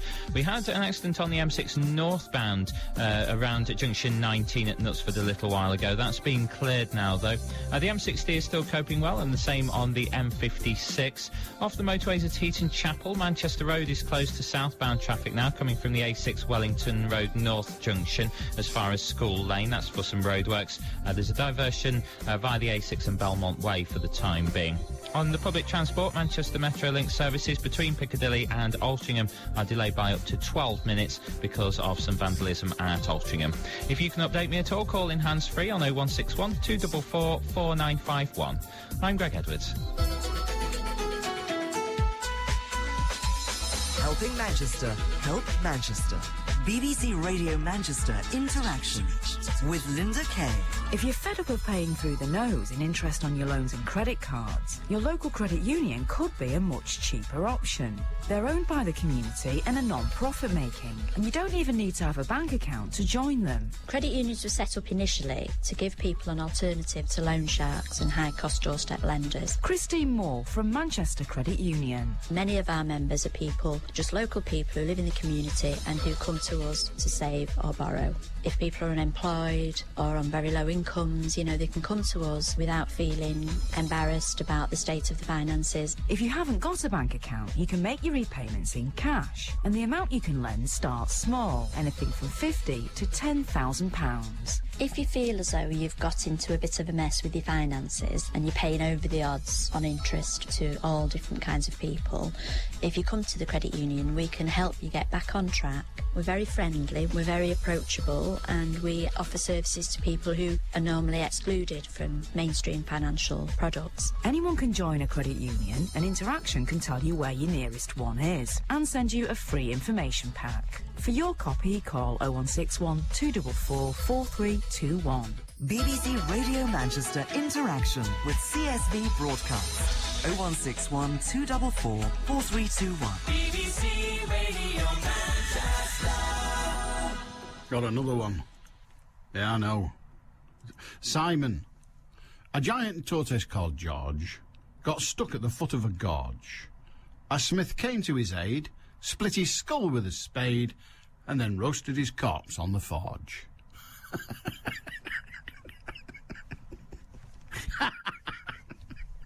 Ah, dear. He wasn't stuck in a chair in yours, but I like yours because it's got cruelty and evil in it. So, so I'm grateful to you for that. Lifted my day, no end as that. George, oh no, oh dear. George in Audenshaw, how are you doing? You're not a tortoise, are you? No, and I'm not stuck in a chair either. No, what have you got? Alan, this is what happened to us yesterday, and it's a bit annoying. It really has twisted me up a bit. My girlfriend and I were out shopping yesterday in Ashton Market, and at 1 o'clock it was my granddaughter's time for a feed, in the afternoon. So we decided to go into a well-known pub. I'm not going to mention any name.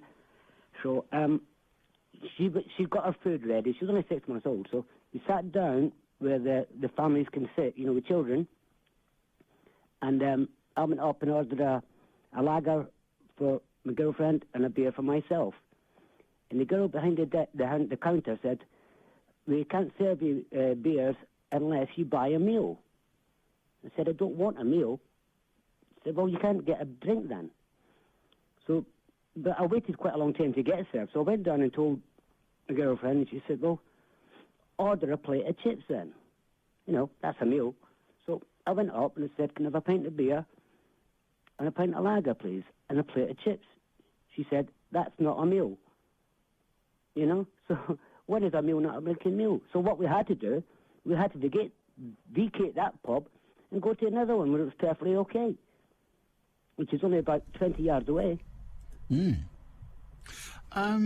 Blimey, it would drive me mad as well. And I know one thing, I'd never see the inside of that place again. I'm not going to use it again, and I've been using it for many years, Ed. Well, one is forced to say that we vote with our feet, and if that's how they want it to be, out we go. But I find that intriguing. I don't know. I mean, maybe someone will tell us, but I don't know of any requirement on a pub to serve ale, as it were, serve anything. If they choose to say, right, well, we're a restaurant, and so you buy a meal or we're not serving you, they may well have that right. I don't know whether there are any specific laws relating to pubs. But it's more well known as an alehouse. It has one in every little town around the country. Well, it may well be known as an alehouse, but they are, as far as I understand it, I think they're entitled to decide what they will and what they won't serve. So, providing they say, well, that's how it is, I don't think they're doing anything. I don't think they're doing anything wrong. I hope what they're doing is commercial suicide, because I think they deserve to go bust. But that's neither here nor there. That's just me saying, well, it's a big national company. National company. But it doesn't matter. They are. You see, if I'm entitled to say, I'm running a business, these are the rules for my customers. If they don't like it, they can sod off. And that's what they said to you, and you sodded off. Yes, but there's another show to this one, Alan.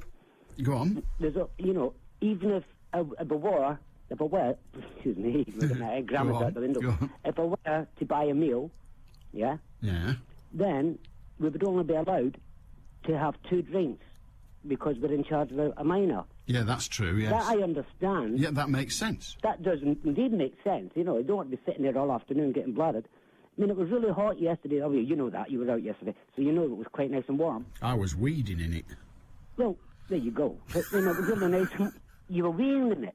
Weeding. Oh, weeding. You deaf old weeding. Oh, I thought you said you were weeding it. I've got to do something about this battery. Go on. Anyway, it was, I just thought I'd mention it, but it's lost my... I've been using that same company for many years. I mean, okay, it stopped the smoking, that's fair enough. Everybody's done that. Well, that's the law, yeah. There's no choice over that, but yes. This is ridiculous. Well, I agree with you. I agree with you that it's ridiculous. Mm-hmm. I agree with you that it's probably, as far as I can see, pretty stupid policy. Mm-hmm. But it may well be that they've done the figures and they think they'll make more money that way. And given they exist to make money rather than quench thirst, Mm-hmm. that's the only reason they exist. They want to make money. It's up to them. But I, for one, would never step foot in their place again. No, I don't intend to. But, they actually use a different department for families, so that they're not going into the main area where the bars are. Yeah. They're not going upstairs to the bars. It's a downstairs area for children. For children. Ah, right. Well, what they're doing there is they're saying the family area is for families having a meal. That's what they're doing, and they are definitely entitled to do that. And what I even know now from what you've described, I even know the chain that you're talking about. I thought you might do that. Yeah, I mean, we're talking about Witherspoons. I thought we were. And it's their policy, and they're quite proud of this policy. They're quite proud of the policy that they frankly, they don't want children in pubs for a long time. Now, I'll tell you what they mean. So they've got a policy whereby they don't, as I understand it, they don't let kids in the pub generally. But if you're having a meal, they will allow the children to be in the pub whilst you have a meal, but they make it clear that you've got to look after them while you're in there. And what they won't do is they won't allow you to get ratted whilst you've got your kids in their pub. Yeah, I understand that rule. So it's all their family rules. And so, but what I'm saying, it's not just one rule, it's a package of rules that they've come up with that they think... Well, first of all, they think it's a good marketing exercise, because, as I say, all businesses have the sole objective of making money. They're not interested in anything else. But they think it's a good marketing exercise to say that this is how we will do it. This is what we will do. We will say, if you want to bring children into our premises, the only circumstance we want that to happen, we permit that, is if you bring them in and have a meal. And then, as soon as you've had the meal, they want you out. And they're not going to serve you more than 2 alcoholic drinks whilst you're there anyway. That's their policy. So when is a plate of chips not a meal? Well, I think they mean a family meal. And a plate of chips is not really a family meal, and I know and you know that that was what you were trying to organise. That's it. Yeah, I mean, in a way, I take my hat off to them. As I understood the story at first, it was just a basic pub where they're saying, if you don't buy a meal, we won't serve you. They will, but it's because you've got a child with you. Yes, she's 6 months old and she needed a feed. Well, I know, it's a bit silly with 6 months. She's hardly going to become an alcoholic from eating stewed vegetables in the vicinity of a pub. But once they've got a rule, they're kind of stuck with it. So they're to be applauded in one way, but you think they would be a little freer with their interpretation. But as soon as you start doing that, as soon as you start saying to your staff, well, you interpret it, you set yourself out in the direction of a nightmare. Yeah, absolutely, yeah. So I understand the ruling, and in general I support it, but in this occasion, well, maybe it should have been slightly different. But always, wherever I shop, whatever I'm buying, if the person who's supposed to be serving me doesn't serve me in the way I want, I don't go again, whether their policy's right or wrong. I just think, stuff it, I'm not shopping there again. Well, that's what I intend to do. Well, and if everybody did that, then they would redo their sums and see where it led.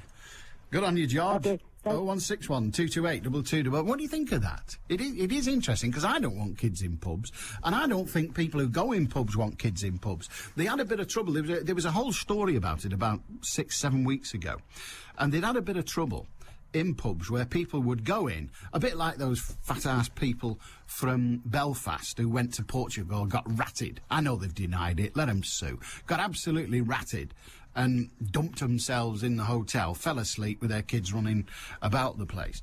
Well, people used to go in pubs to avoid kids. I mean, you go in pubs to avoid kids, don't you? You don't. If you want to play with kids, you go in a kids' place. You go on a playground. You don't go to a pub. And what was happening was people were coming in, sitting there, drinking 16 pints of idiot juice and letting their kids run riot.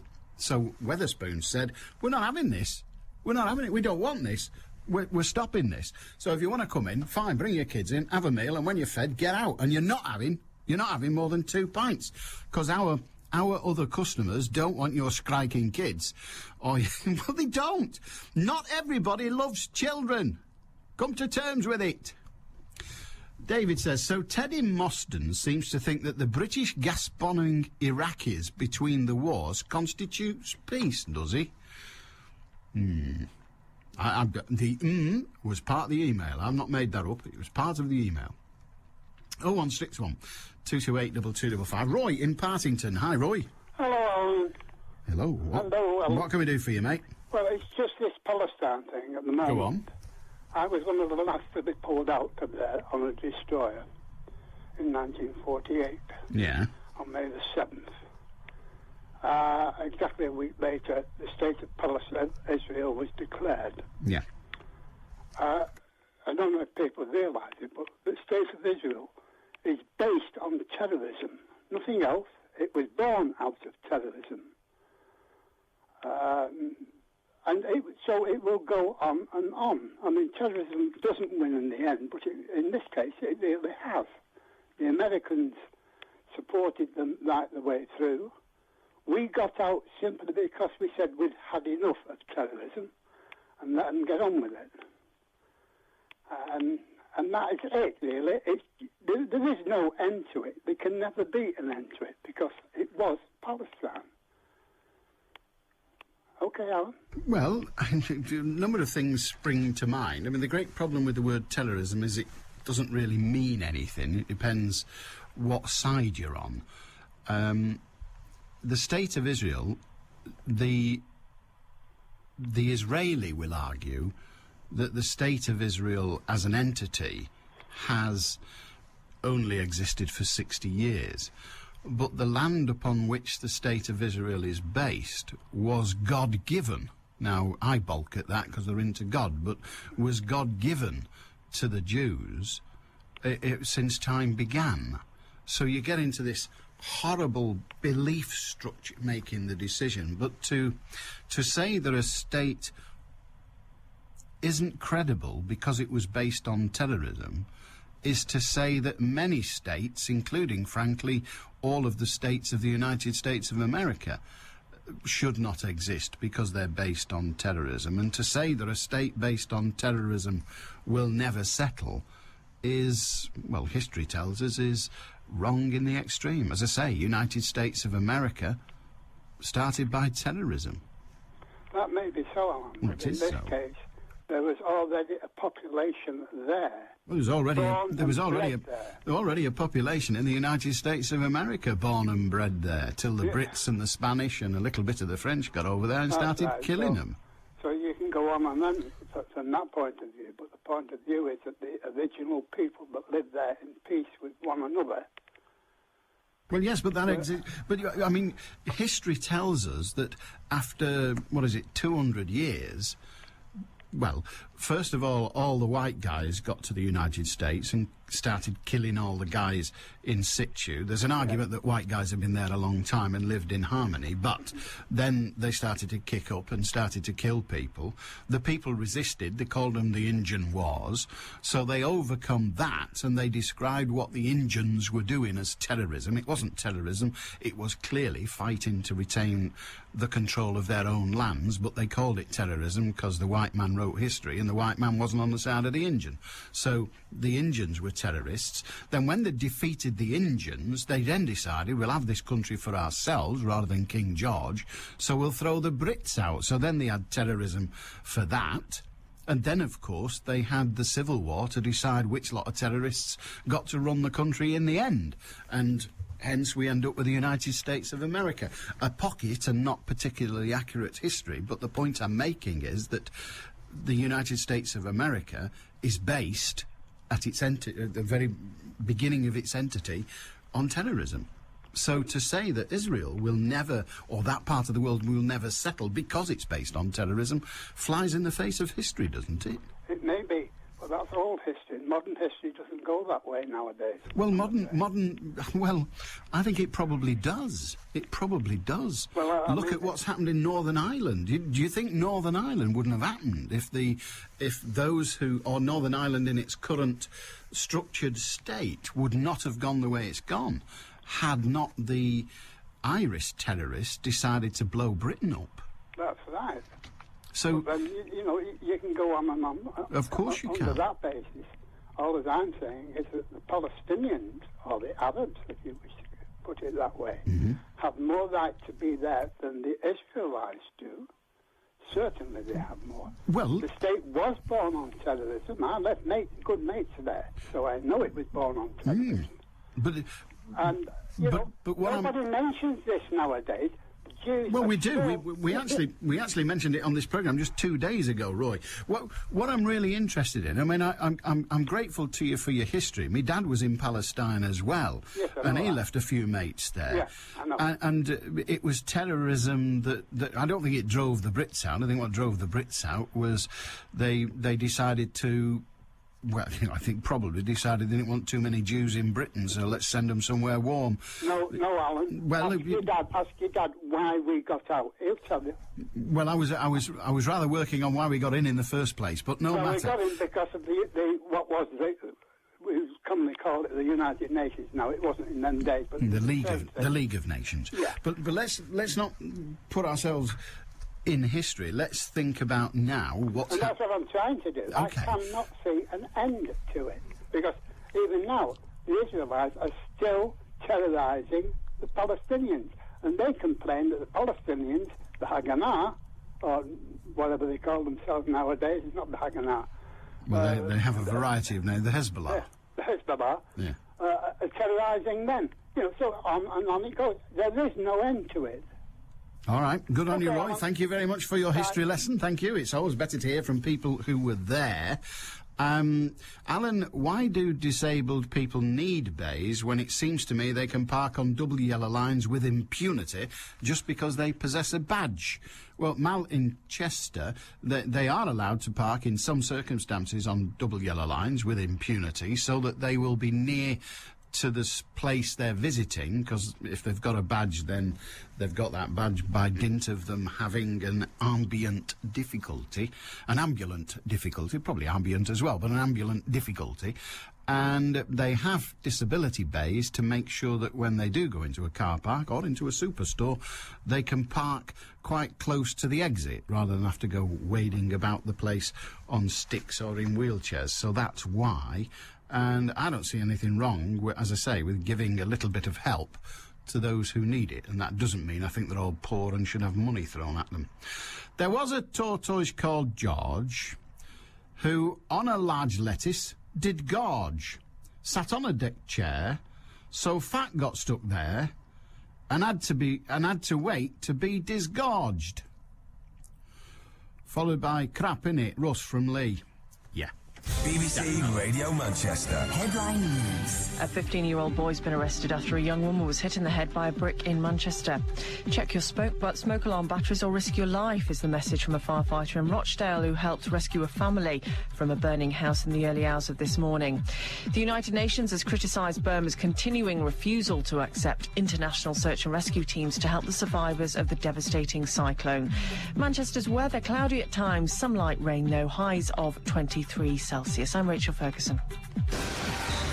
BBC Radio Manchester 2020 traffic. We still have a few problems on Manchester Metrolink trams this afternoon. Between Manchester Piccadilly and Altrincham, there are delays of up to 12 minutes because of some vandalism in the Altrincham area. Meanwhile, on the M6, it's looking busy now going southbound from Lymm at junction 20 down as far as the A556 Chester Road interchange at junction 19 on the camera views. But apart from that, traffic's still fine on the M60 as well as the M62 and the M61. Just a little little bit busy on the M67 now, heading eastbound away from Manchester, just from junction 2 at Kingston, as far as the end of the motorway where it joins the A57 Hyde Road. If you spot anything else, call in hands-free on 0161 244 4951.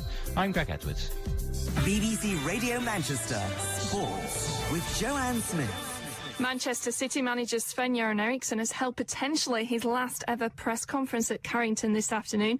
Media from all over the world were there, including BBC Radio Manchester's Ian Cheeseman. Ian, what was the mood like?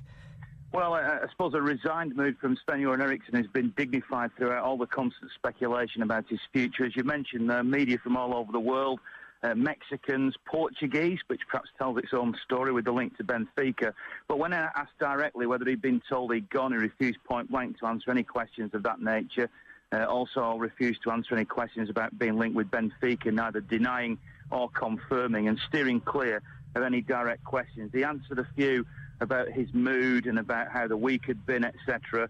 And as usual, fairly stoically said it had been a normal week from his perspective. He didn't read the newspapers, and all would become clear in the next few days. So the world's media, as I say here, probably the most number I've seen down at Carrington for some time, but everybody wanted the answer to the question, was he going? They were all a little bit disappointed in the end. And any news on who might be coming in next? Nothing, I see there from what you're saying. Well, no, once the manager refuses to say that he's going, then you can't even follow up that with the question of what happens next to him or what happens next at Manchester City. But there were enough comments reading between the lines that he knows he's going. I don't think anything's changed in that sense. He also praised the supporters who are organising a protest tomorrow. He's aware of that. He's aware of the level of support he's got from City supporters, and was very grateful for that, and said that was as good a backing as he's ever had anywhere, and wished them all the best. But as far as the nitty-gritty of the future of Sven-Göran Eriksson, I think we're going to have to wait at least until after the Middlesbrough game. OK, thank you, Ian. Ian live from the Carrington training ground after Sven-Göran Eriksson's press conference. Don't forget to join him from 7 tonight for the City debate. We want to know your views on the soap opera surrounding Sven. You can text, phone or email. That's the City debate between 7 and 10 here on BBC Radio Manchester. Well, City can also find out this afternoon if they'll play in the UEFA Cup next season. The Blues are hoping to enter via the Fair Play League. We'll bring you news on that as soon as we get it. Manchester United's Wayne Rooney is doubtful for Sunday's Premier League title decider at Wigan. The England striker is still suffering from a hip injury he picked up against Chelsea last month, but will be fit for the Champions League final with Chelsea in Moscow. Nemanja Vidic should return to the Reds' defence on Sunday. Well, United's Rio Ferdinand doesn't accept Chelsea's belief that the pressure is now back on the Reds going into the final game of the season. No, I just think there's equal pressure on both teams. I think we're both going for the same thing, which is a title.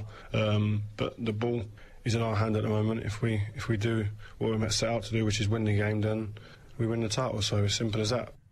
Wigan chairman Dave Whelan has compared the impact made by manager Steve Bruce to that of former boss Paul Jewell. Whelan had to pay Bruce's old club Birmingham £3 million for his services back in November. I really was sorry to lose Paul because he's such a good manager. But Steve is exactly the same type of person. He infuses confidence into the players. He puts fight into them. He puts spirit into them. And it's just the same. You get a good manager, you can feel it. The whole club takes a different turn. It feels different when you walk in the dressing room. And the manager is the most important person in a football club by a light year. You get a good manager and you normally will get a team that fight. Darlington boss Dave Penny has enlisted the help of former England manager Steve McLaren ahead of tomorrow's League Two playoff semi-final first leg against Rochdale. McLaren oversaw a training session at the club earlier this week. The Quakers aim to stop a run of one win from their last 9 games. You can catch full match commentary of that match in Manchester Sports tomorrow. Dale kick off at 5:35. Stockport manager Jim Gannon, meanwhile, says striker Liam Dickinson will face a late fitness test ahead of Sunday's League Two playoff semi-final first leg at Wycombe. Dickinson has a hamstring injury. Lancashire have cruised to victory over Durham by a massive 232 runs in the county championship at Old Trafford.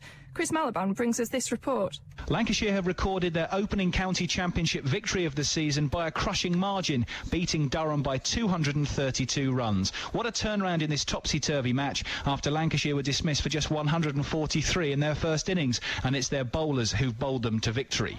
Resuming this morning, Durham needed 323 to win, but had already lost 3 wickets for 28 overnight, Andrew Flintoff ripping out the top order. Today was about the other England man in the Lancashire attack, James Anderson. His 5 for 46 reduced the Durham batting to rubble and gave Lancashire a comfortable victory. In rugby union, the Premiership semi-finals will be decided after tomorrow's games. Sale Sharks host London Irish at Edgeley Park, knowing that a win will guarantee them a top 4 finish. They made 2 changes to the starting line-up that beat Harlequins last week. Leon Faure and Neil Briggs start in the front row, with Andrew Sheridan and Sebastian Bruno moving to the bench. Meanwhile, Mark Cueto returns after injury too, and is also named on the bench. We'll have full match commentary from Edgeley Park in Manchester Sports from 2:40 tomorrow. Meanwhile, the Sale have turned down an offer to take Rugby League reject Dwayne Chambers on trial. The former sprinter has spent the last month with Castleford. Life and laughs with Eamon and Jimmy. What was it, the Didgeridoo bar on Key Street? Yeah. Oh, it was an Australian theme bar. And there was a big boomerang behind the bar, and this bloke said to me, "Oh, look at that boomerang. If I throw that, will it come back?" And Jimmy said it will if it hits me. Eamon O'Neill and Jimmy Wag. Oh, I used to go to sports gym myself. I know you did. That girl who binged you. Yeah, that's another one who chucked You me. hook 'em, we'll cook 'em. I said, nah, forget it. Eamon and Jimmy. I nearly forgot to tell you, I was involved in a crash the other day with one of those new Skodas. Flipping heck. What a mess. Jam, sponge, marzipan, all over the place. If your radio sounds funny on Sunday morning, you must be listening to Eamon O'Neill and Jimmy Wag. What a floor filler that one. Sunday morning from 9. At BBC Radio Manchester. Good day to you. They're still coming in. I'm a bit jealous of your talent. Sorry. Alan, who describes himself as the Bard of Poynton, but no longer after this. He says, a giant tortoise called George, on lettuce and sprouts did he gorge. But the gas is fermented, so his rear end he rented. To fuel his farrier friend's forge. It's alliterative, you can ask for no more than that. It's a good question. They do eat a lot of lettuce, I'm led to believe, and grass and green stuff. Do they trump tortoises? Do they? Do they ever get blowback in the shell? It's a fair question. Do tortoises trump? I don't know. It takes them 20 minutes if they do, because they do everything slowly, don't they? A 10-year-old boy would be proud of that. I can write my name. Oh, no, that's the other end. Anyway, and only when it's snowing. Do tortoises trump? I suppose they must do. As he scrape by, and you hear that. Barry in Longside. Hiya, Barry. Hi, Alan. Long time no see. Yeah. Talk. I don't know whether... Have you ever been to the village in the town there? You'll have to be more specific. The gay village. Oh, yeah, Canal Street. Yeah, I've been, not for a long time, but yeah. Last night, nothing on the telly, so I took the wife down, and we had a couple of drinks in the pub. Mm-hmm. And we stood outside Charlton Street waiting on the bus, and there was an old gay bloke there, and this pigeon landed at his feet, and he kicked it. I said, that was a bit cruel, wasn't it? Don't you like birds? He says, no, but I've had a cock or two. That's terrible. That is terrible. Absolutely terrible. Well, you were telling jokes, so I thought... Yeah, but mine were funny. All right. You didn't find that one funny, didn't you? Well, I did when I was 3, when I first heard it. Oh, sorry. It's all right, don't worry. I only heard it last night. You ought to get out more. Yeah. And to different pubs. All right, I want to... Have a good day. All right. Ta-da now. Oh, dear, dear, dear. And I thought I was dragging it down with... and I was, but that's my job. I thought I was dragging it down with musing as to whether tortoises trump or not. Dear God. Yeah. Who cares? I'm not bothered. Either way, really. I'd just like to say, while I'm here, I told you so. It's happening. I predicted it, and now it's happening, and I'm not happy. I'm not pleased by any stretch. Remember when the whinging started about those thieves that go overdrawn at the bank without permission? Exactly. No, I know they don't think they're thieves. They think they're hard done to. Well, they're not hard done to. They're robbing dogs. They're robbing dogs. They take money out of the bank that isn't in there. The bank, can I just explain how banks work? They look after your money. You don't look after theirs. Now, one of the things banks do is they let you have some of their money in return for payments called interest. That's how it works. So what they do effectively is they take money off them that's got it, and they lend money off them that's not got it in return for some payments called interest. And then they give a bit of that interest to the people who lent them the money. Right? That's how it works. People who go to the bank and take out 50 quid when they've only got 30 quid are thieves. That's what they are. They are thieves. And all they have to do, if they put a sock on their head and carried a billiard ball in another sock, they'd be sent to jail. But because they do it quietly through the cash machine or a cheque that when they write it they know might bounce, we're supposed to have sympathy with them. Oh, they've only gone overdrawn. No, they haven't only gone overdrawn. They've stolen the bank's bloody money. That's what they've done. They're robbing dogs. And because the bank started to say, if you steal from us, we will stuff you and we will fine you heavily. And they all whined. And in this mamby-pamby-poncy bloody country of ours, everybody went, oh, the poor thieves, poor little thieves, stealing from the banks. Oh, what a shame, because they've got no money. Well, if I'm going to steal from a bank, I'll do it with a bloody 12-bore, I'll take 50 grand. I'm not going to piddle about with 30 quid, but that's what they've done. And now we've all got to feel sorry for them. Well, it's happened. I told you it would, and it has. These whining arithmetical cretins decided, with the help of those absolute balm pots at the Consumer Advisory crap service, they decided they would sue the banks because the banks had had the audacity to fine them for stealing the bank's money. And so they went to the courts. And the garmless git in a wig said, "Ooh, you poor things, you poor, poor things. They've stolen too much from you of the banks." And now they've decided, although hopefully it'll all be turned over again when the banks get the appeal in.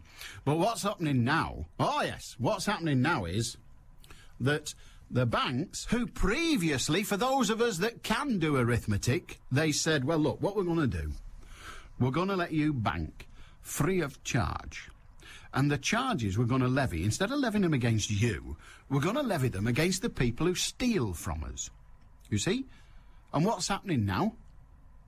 Well, the banks are having to pay out, literally, millions of pounds in 50 quids here and 300 quids there and all that because of these arithmetical cretinous thieves. And they're going to have to give them all that money back. So what does that mean?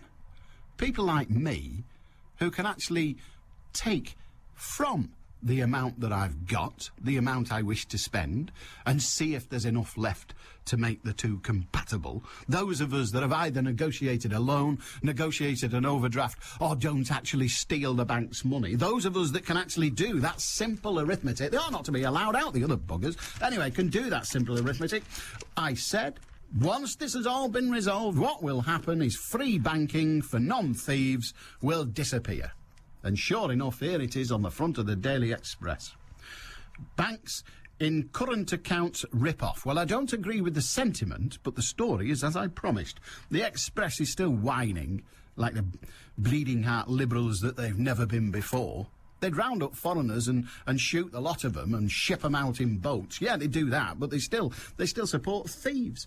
Banks were criticised last night for ramping up fees on current accounts, as fears grow that the days of free banking are numbered. Lloyds, TSB, NatWest and the Royal Bank of Scotland are this month pushing up charges on a range of paid-for accounts by as much as 20%. That's an increase of 20%, not 20% of the account, yeah. An estimated 7 million customers have already been targeted in the rip-off. It's somewhat prejudicial language, not like me, completely impartial. Yeah, they've been targeted in the rip-off. So now, the banks are charging the innocent so that they can compensate the guilty. What sort of a crackpot system is that, tell me? Absolutely balmy. But I did warn you. Or perhaps you're one of the arithmetical cretins that think it's acceptable to take £80 out of an account you've only got 30 in. Perhaps you think that's acceptable. Perhaps you think the bank's there just to make sure you can have everything you want, whether you've got the money to pay for it or not. Well, I don't. I think it sucks. And I think you suck as well. And I'm going to end up paying bank charges because of you.